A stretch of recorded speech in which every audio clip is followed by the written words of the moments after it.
You're listening to WCAT Radio, your home for authentic Catholic programming. Welcome.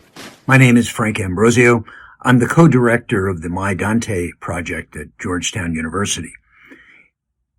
It's my great pleasure today to welcome you to a reading of Inferno, the first canticle of Dante's Divine Comedy.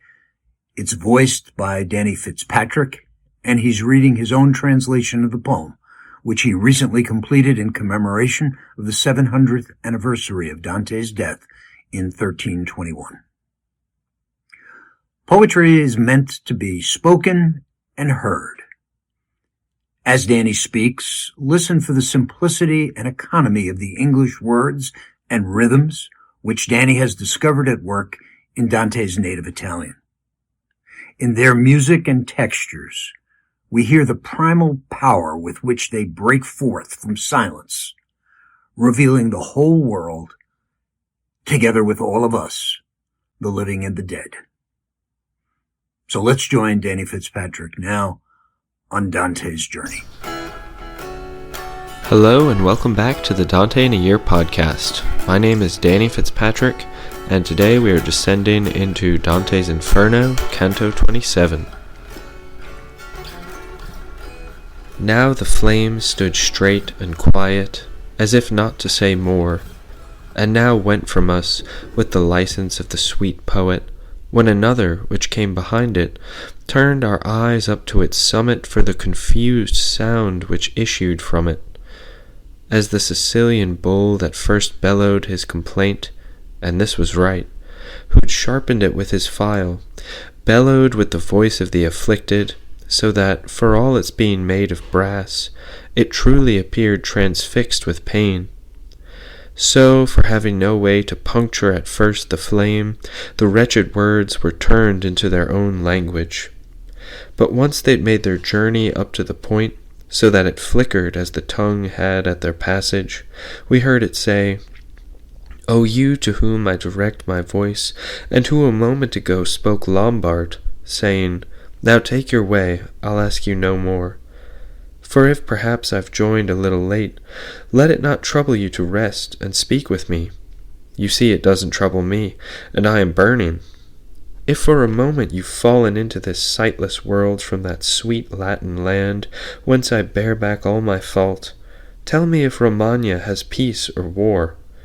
I was of the mountains there between Umbria and the yoke from which the Tiber cuts its way." I was still listening, inclining to him, when my leader touched my side, saying, "You speak. This one's Italian." And I, who had already my response, commenced to speak without delay. "O soul who's hidden there below, Romagna is not, and never was, without war in the hearts of its tyrants. But now I've left no plain one behind. Ravenna stays as it has been these many years. The eagle of Polenta broods above it, so that he covers over Cervia with his veins.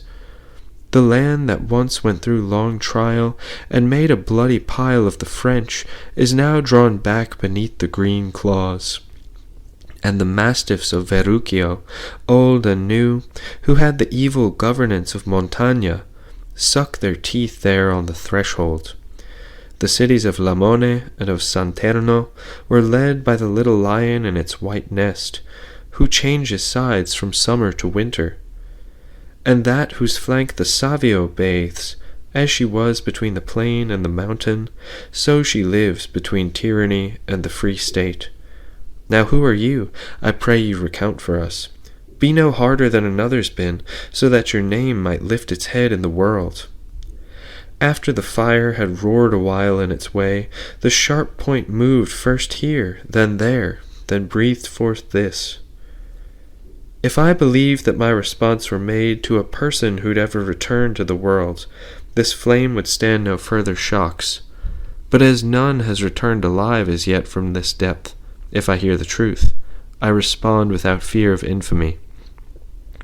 I was a man of arms, and then of friar's cords, believing myself so cinctured to make amends, and surely my belief should have come to fruition, if it were not the grand priest, may evil take him, who set me back upon my old faults. As for how and why, I wish you to attend me. While I was formed of the bone and pulp that my mother gave me, my works were no lions, but were of the fox. I knew all the schemes and the covert ways, and so took up their art, that the sound issued to the end of the earth.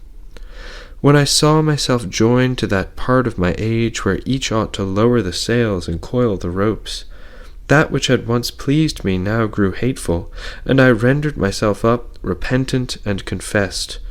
Ah, miserable lapse, and it would have worked. The prince of the new Pharisees, having war near the Lateran, and not with Saracens nor with Jews, for each of his enemies was Christian, and none had gone to conquer Acre or as merchants in the land of the Sultan. He himself had no regard for his highest office or holy orders, nor in me for that cord that used to make those that cinctured more lean. But as Constantine called Sylvester from within Soracte to ward off his leprosy, so this one called me as master, to ward off the fever of his pride. He demanded my counsel, and I was silenced, since his words seemed inebriated. And then he said again, Let your heart not suspect. I absolve you up to now, and you must teach me how to hurl Praeneste to the ground. I am able to lock and unlock heaven, as you know, for there are 2 keys for which my predecessor had no care. So his grave arguments pressed me there where to be silent seemed to me the worse, and I said, Father, in that you wash me of that sin I now dare to fall into, the long promise with the short observance will make you triumph in your high seat.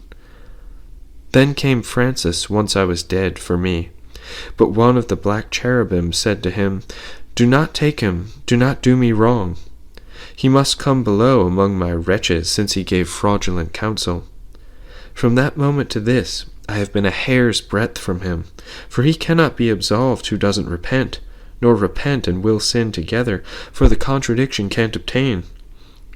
Oh, my sorrow, how I was shaken when he pressed me to himself, saying, Perhaps you didn't think I'd have such logic.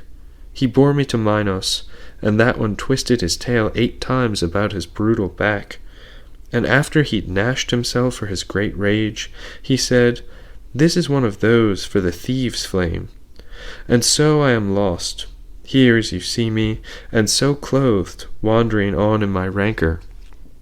When he'd so concluded his speech, the dolorous flame departed, twisting and beating back its pointed horn.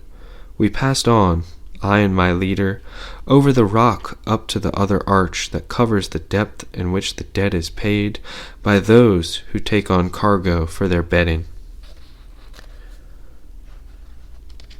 Those who are familiar with T.S. Eliot's great poem, The Love Song of J. Alfred Prufrock, may remember the lines here as being included just before that poem. If I believed that my response were made to a person who'd ever returned to the world, this flame would stand no further shocks. But as none has returned alive as yet from this depth, if I hear the truth, I respond without fear of infamy. So, just one of those instances, of course, where Dante has continued to exercise his tremendous influence over the rest of the poetic tradition. Definitely worth taking a read of Prufrock if you haven't in a little bit. But thanks for joining me for another episode of the Dante in a Year podcast. We'll see you next time for Dante's Inferno, Canto 28.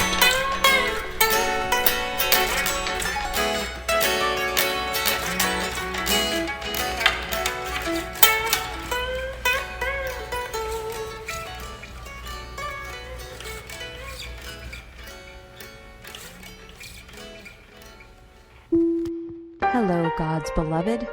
I'm Annabelle Mosley, author, professor of theology, and host of Then Sings My Soul and Destination Sainthood on WCAT Radio.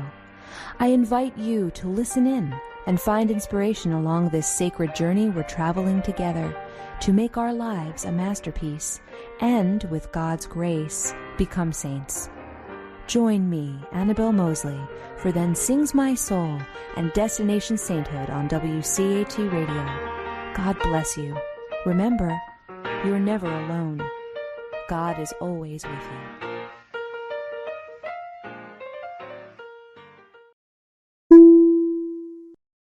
Thank you for listening to a production of WCAT Radio. Please join us in our mission of evangelization, and don't forget, love lifts up when knowledge takes flight.